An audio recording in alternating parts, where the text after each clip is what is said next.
Bismillahirrahmanirrahim. Assalamualaikum warahmatullahi wabarakatuh. Apa kabar anak-anak sekalian?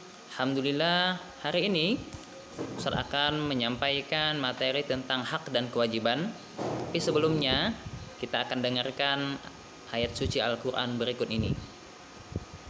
A'udzu billahi minasyaitonir rajim. Bismillahirrahmanirrahim. Wa aqimus sholata wa atuz zakata warka'u ma'ar raki'in. Al-Quran Surah Al-Baqarah ayat 43, yang artinya dirikanlah sholat dan bayarlah zakat dan rukuklah bersama orang-orang yang ruku. Ayat kedua, ya ayyuhan nasu kulu mimma fil ardi halalan thayyiba wala tattabi'u khutuwatis syaitan innahu lakum aduwwum mubin. Al-Baqarah ayat 168. Hai manusia, makanlah yang halal lagi baik yang terdapat di muka bumi, dan janganlah kamu mengikuti langkah-langkah syaitan, karena sesungguhnya syaitan itu adalah musuh yang nyata bagimu.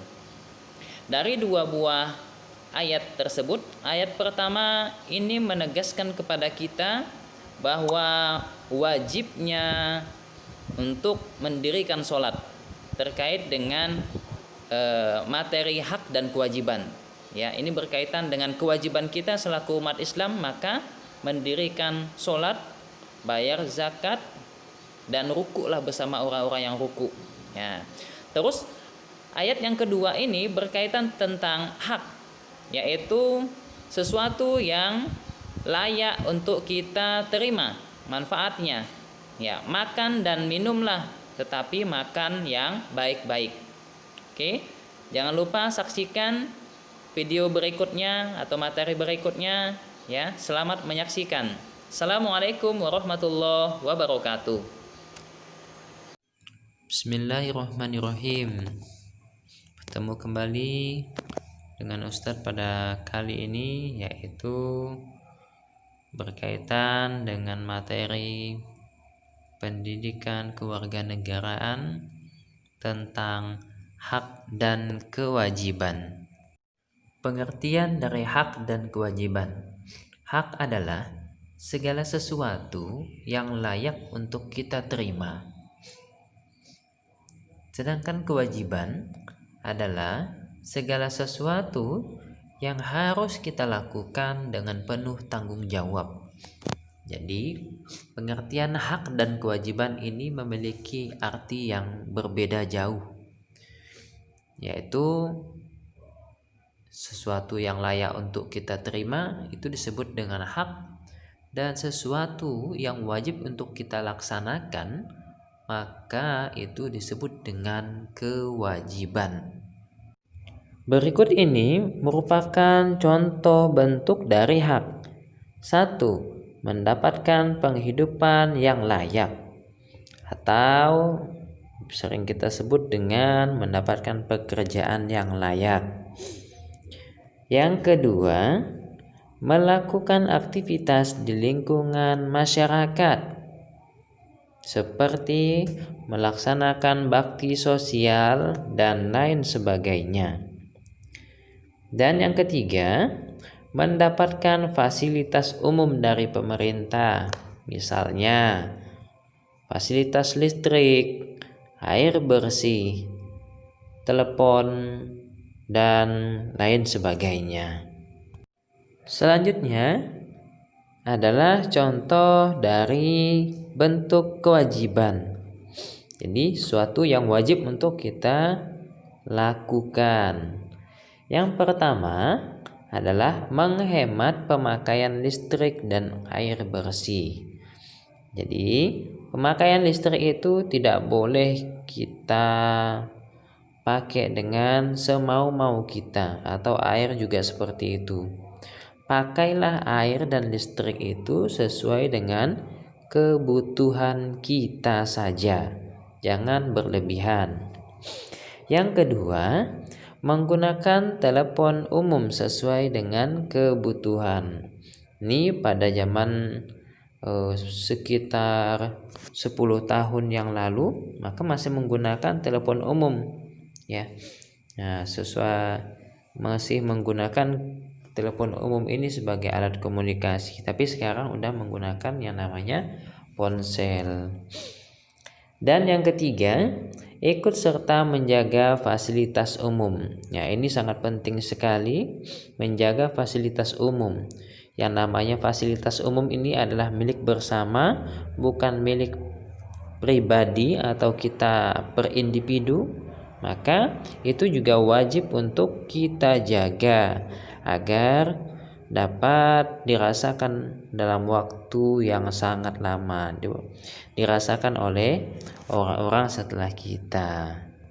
Anak-anakku sekalian, mungkin timbul dalam pemikiran kalian, jadi di antara hak dan kewajiban itu, apakah hak dulu yang kita utamakan, atau sebaliknya, apakah kewajiban dulu yang kita laksanakan? Kita menuntut hak kita, yaitu menerima apa yang kita terima, yang harus kita terima, dan tanpa melaksanakan kewajiban, itu salah. Atau kita menuntut kewajiban dulu, melaksanakan tanggung jawab dulu dengan penuh tanggung jawab, ya, tanpa menghiraukan yang namanya hak, itu juga tidak baik. Tapi yang paling baik itu adalah hak dan kewajiban itu harus dilaksanakan secara seimbang. Jadi dilaksanakan atau kita ambil secara bersamaan, ya. Anak-anakku sekalian, kita punya hak untuk menikmati, dan kita juga memiliki kewajiban untuk menjaga, memelihara, melestarikan, bahkan menghemat sumber daya yang ada di muka bumi ini. Jadi, apa-apa yang ada di muka bumi ini boleh kita manfaatkan sebagai bentuk hak kita, dan apa-apa yang ada di muka bumi ini juga wajib untuk kita jaga, kita lestarikan, kita gunakan dengan sebaik-baik mungkin sebagai wujud dari kewajiban kita selaku penikmat dari sumber daya yang ada. Air yang ada di muka bumi ini itu merupakan suatu sumber daya yang wajib untuk kita jaga dan kita hemat. Siapa yang wajib menjaganya? Siapa yang wajib menghematnya? Ya kita. Ya.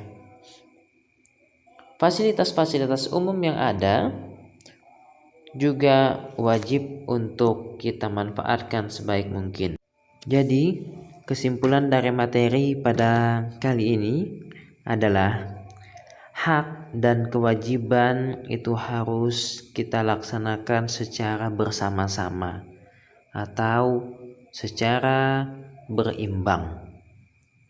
Baiklah, demikian materi singkat yang dapat Ustaz sampaikan berkaitan dengan materi di pendidikan kewarganegaraan tentang hak dan kewajiban. Kurang dan lebihnya mohon maaf. Al-haqqu min rabbik fala takunanna minal mumtarin. Assalamualaikum warahmatullahi wabarakatuh.